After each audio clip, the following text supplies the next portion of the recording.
I think I see it. How exciting. Hello everyone, welcome back to another video. When I went outside last Friday, I discovered that my 3D printer had come in the mail. I don't know what any of this is. Okay, maybe let's just pull this whole top part off. With a little bit of assembly. Okay, you're gonna pull this off. A few screws to screw in, a few snips, a few snaps, and suddenly it was together. Now, our 3D printer came with a model of a boat to test the printing capabilities. Before it could print it though, it started spewing out waste off to the side. I was a little confused, but my little sister was overjoyed. They're so cool. 3D printer's first prints. Oh, baby's first prints! It was then that I had to bring up the important question. What are we gonna name her? Abby? Name her Abby. Yeah. Abby. And then put googly eyes on her. Okay. The googly eyes were a grand idea, but unfortunately they would have to wait for now. Oh my goodness. Oh, it's fast. In the meantime, Abby had a very important boat to make. It's stuck. Do I just pull it off? I don't know what I'm doing. Maybe that's why they needed the scraper tool. We should have done the scraper tool first. Okay. There we go. Yay! Over the next 24 hours, I'd continued to print out various objects to test the printer's capabilities, including this octopus that I painted afterwards that my little sister has affectionately named Bob, this Pokemon artwork that I thought was really cool, this phone stand that I already had paint on, and a couple other things. By now though, however fun it was to make other people's projects, I was itching to do some of my own. The first idea I came up with was this little moon necklace. It had been a while since I'd sculpted anything digitally, so it felt good to be doing it again. Although apparently my skills were a little rusty, my little sister thought it looked like a germ, and my mom thinks it looks like popcorn. So, oh well. I probably should have stopped around here. I think it looks probably the most like a moon right here, because we get a lot of that smooth, round shape of the moon, but with those textured craters. But I overwork it, and I give it just texture everywhere, and that's probably why it looks like a popcorn. But, oh well. Here's how the final moon came out. Originally, I was also going to put a house on top, because I thought that would be really cute, but I have also never used Blender before, so here's just a clip of me internally dying. Maya is the software that I would usually use to do this, if it wasn't $2,000. I actually do end up going back and downloading the free trial, because it's like 30 days, that's like a $200 value right there. So anyway, didn't use it for this project, but future projects, I'll definitely be going back.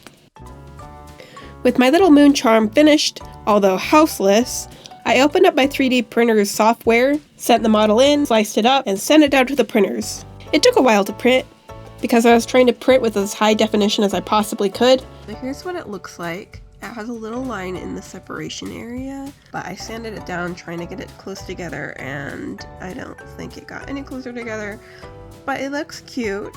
I had a little hesitation in my voice at the end there, but I really do think it looks cute, and hopefully with a paint job it will look even better. So the 3D printer leaves behind all these really tiny grooves where the nozzle squirts out all the plastic. And I learned from painting the octopus that when you paint these 3D objects that you can kind of see those ridges. So before I go in with my acrylics, I spray it with a clear coat to hopefully fill in a little bit of those grooves, but I don't go too crazy with it because I don't also want to fill in all the little tiny details on the model. But after the clear coat, I go in with some yellow and some white, just filling in places where I feel like they should go and trying to just emphasize the form of the moon. But I really do think that my mom is right, that in the end it does look like a giant piece of popcorn. So I took my piece of popcorn and I put it on a blue string, and hopefully with the context it looks like a moon. I don't know, I guess you'll have to tell me. Continuing on with the moon theme, my next design I wanted to have a bunch of little small details that'd be hard to carve but easy to print. I go through a bunch of iterations of this design, but I can't decide which one's the best, and so I asked my little sister which one I should do, since I'm eventually going to just give it to her anyway. She, of course, has to choose the ugliest one. You like that one? I don't like that one at all. Oh my god. That one looks so ugly.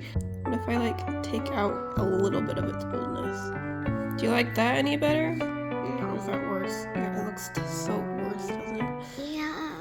At this point, I started to sweat. Would I be making an ugly necklace? Okay, what do you think of that? Yeah, that's okay. I tried one last design. I guess that one looks better as a necklace. Success. Do you For like a it better? necklace. Yeah.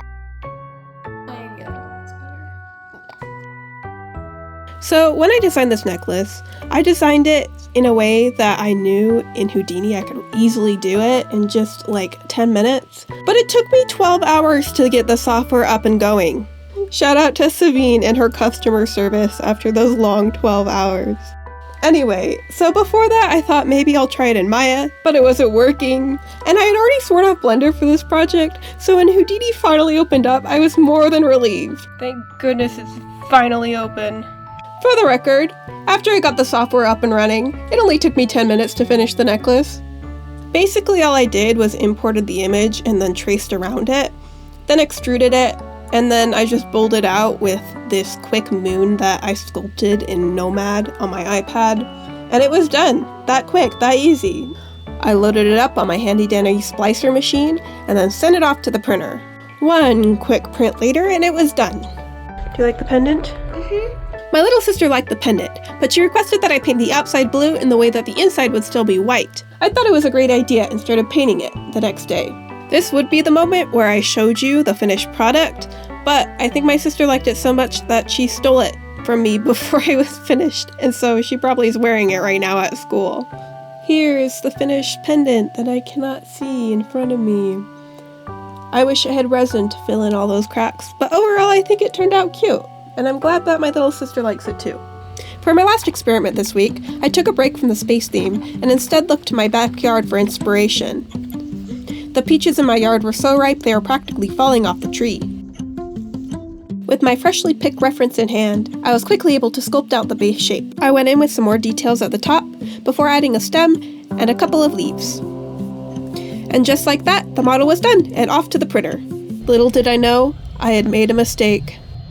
The stem and leaves disappeared from my mango. Miscategorization of fruit aside, I sanded my peach down, was met with a visitor, and then started my painting. I didn't start with a clear coat like I had for all my previous works, because I felt it was high enough definition that it didn't really need it. My methodology for going into this small miniature painting was to just tackle the biggest areas first and then work my way to the details. Fruits are oddly organic and have strange patterns that you wouldn't really think are supposed to be there, and so I made sure to add some odd variations across my entire peach too. I really liked adding these purple stripes at the top. I felt they're really bold and daring. And then I finished off the peach with a couple of polka dots, because who couldn't love a good speckle? After the body was done, I really missed the stem and leaves, and so I actually used some of the scraps, cut them up, colored them, and stuck them right back on the peach. One glossy clear coat later, and here it is! It looks so cute. I wish that I had little tiny flocking to be able to give it a little bit of fuzz, but even like this, I just think it looks so cute.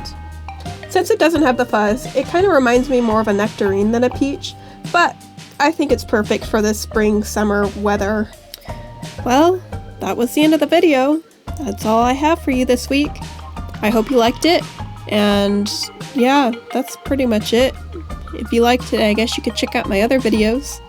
That'd be cool, I guess. Okay, bye, see you next time.